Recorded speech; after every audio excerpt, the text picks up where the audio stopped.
আসসালামু আলাইকুম। তৃতীয় পর্বে আপনাদের সবাইকে স্বাগতম। তৃতীয় পর্বে আমি আপনাদের দেখাবো স্বরবর্ণ কয়টি এবং স্বরবর্ণের পরীক্ষা, ব্যঞ্জন বর্ণ কতটি এবং ব্যঞ্জন বর্ণের পরীক্ষা। এখানে দেখেন স্বরবর্ণ। স্বরবর্ণ আছে 11টি। সেগুলো কি কি?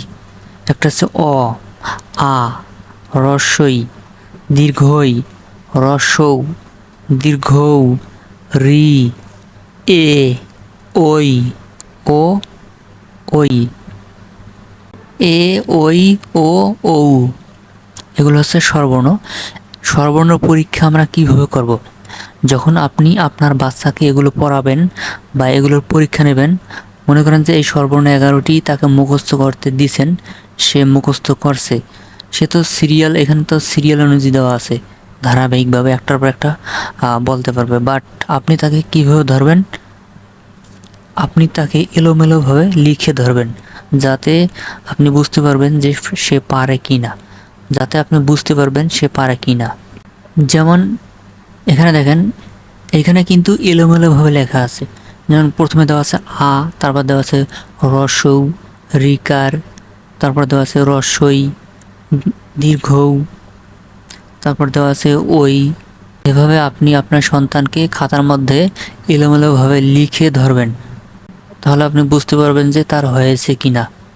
এখানে দেখেন ব্যঞ্জনবর্ণ। ব্যঞ্জনবর্ণ হচ্ছে মোট 39টি।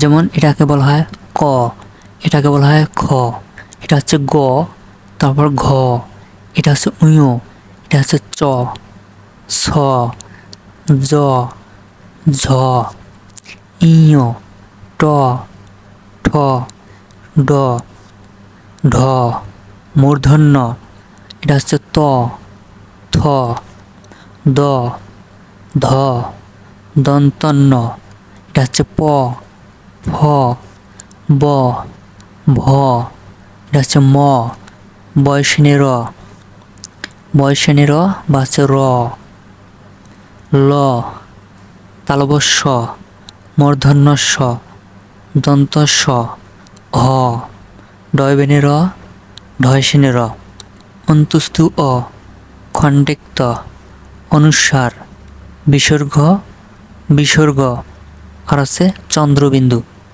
এখানে দেখেন বিশেষ নির্দেশনা, অর্থাৎ কোন অক্ষরটাকে কিভাবে পড়তে হয় সেটা এখানে ভালোভাবে লিখে দেওয়া আছে।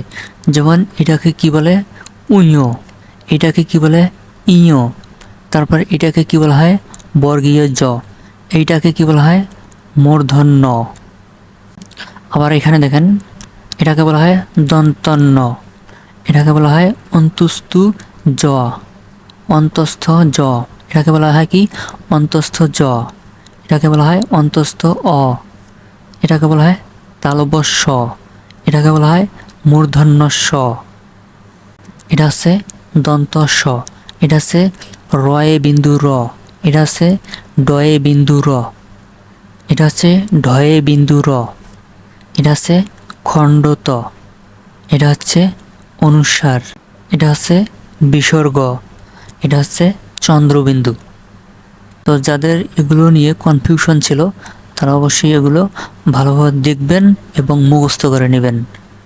তো আপনারা যদি এই শিটটা নেন তাহলে আপনাদেরকে আর খাতার মধ্যে লিখতে হবে না। জাস্ট এই শিটের উপরে আপনারা জাস্ট একটা কাগজ নেবেন, সেই কাগজ সামান্য একটু জায়গা ফুটা করে নেবেন, হ্যাঁ, যাতে এই অক্ষরটা দেখা যায়। আপনি এইভাবে ঢেকে রাখবেন, আর অক্ষরটা, যেটা অক্ষর আপনার ছেলেকে ধরবেন বা মেয়েকে ধরবেন সেটা অক্ষর বের করবেন আর তাকে বলবেন যে এইটা অক্ষরের নাম কি। যদি সে পারে তাহলে বুঝবেন যে সে এখন পারবে, তার আর এখন কোনো সমস্যা নেই।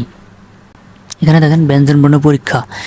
এখানে সব এলোমেলোভাবে লেখা আছে, যেমন উঞ, তারপর হচ্ছে অন্তুস্তু জ, তারপর হচ্ছে প, ট, তারপর হচ্ছে ত, ক, ন, এগুলো সব এখানে এলোমেলোভাবে লেখা আছে।